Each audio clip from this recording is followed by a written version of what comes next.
بسم اللہ الرحمن الرحیم۔ السلام علیکم، welcome to my YouTube channel آپ کی صحت۔ ناظرین، اگر آپ ہمارے چینل پہ نئے ہیں تو ہمارے چینل کو سبسکرائب کر دیں اور ساتھ بیل آئیکن کو بھی پریس کر دیں۔ بد ہضمی کے علاج کے لیے 10 گھریلو ٹوٹکے۔ نمبر 1، 1 چمچ لیموں کا رس، 1/2 چمچ ادرک کا رس، تھوڑا سا سبز دھنیا یا پودینہ، 1 دانہ سیاہ مرچ، سوندا نمک اور تھوڑا سا زیرہ۔ ان سب کو پیس کر چٹنی بنا لیں۔ تھوڑی دیر بعد اس چٹنی کو کھائیں۔ کھانا کھانے کے بعد یہ چٹنی کھانے سے بھی کھانا ہضم ہونا شروع ہو جاتا ہے۔ نمبر 2، اجوائن 200 گرام، ہینگ 4 گرام، سیاہ نمک 20 گرام۔ ان سب کو پیس کر چورن بنا لیں۔ یہ چورن 2 گرام کی مقدار میں صبح اور شام نیم گرم پانی کے ساتھ لیں۔ یہ چورن بد ہضمی کی بیماری کو فوراً دور ہو جاتی ہے۔ نمبر 3، مولی کے رس میں تھوڑی سی مصری پیس کر ملا لیں، پھر 1 چمچ رس کو کھانا کھانے کے بعد پئیں۔ اس سے کھٹی ڈکاریں اور بد ہضمی کی بیماری بہت جلدی دور ہو جاتی ہے۔ نمبر 4، لیموں کے 2 ٹکڑے کر لیں، 1 گلاس پانی میں اس کا رس نکال کر پئیں۔ یہ بد ہضمی کا آسان علاج ہے۔ نمبر 5، بد ہضمی کا علاج کے لیے 4 لونگ اور 2 چھوٹی ہرڑ، دونوں کو 1 کپ پانی ابالیں۔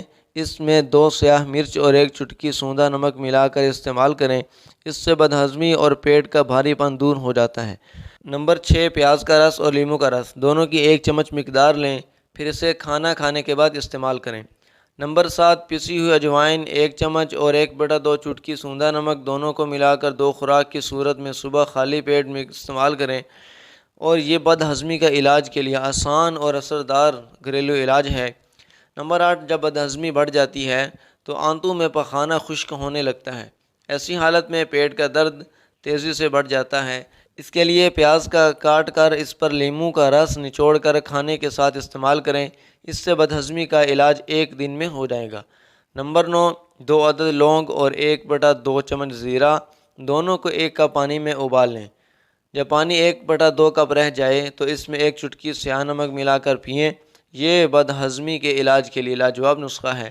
اور نمبر 10، ادرک کا رس، لیموں کا رس اور سنترے کا رس، ان تینوں کو ملا کر روزانہ پئیں۔ اس سے بد ہضمی اور سوء ہضم کی بیماری فوراً چلی جائے گی۔ ہم امید کرتے ہیں کہ آپ کو آج کی ہماری چھوٹی سی ویڈیو بہت پسند آئی ہوگی۔ تو ہمارے چینل کو سبسکرائب کر دیں، ساتھ بیل آئیکن کو بھی پریس کر دیں تاکہ ہر نئی ویڈیو کی نوٹیفیکیشن آپ تک بر وقت پہنچتی رہے۔ اگلی ویڈیو تک دیں اجازت، اللہ حافظ۔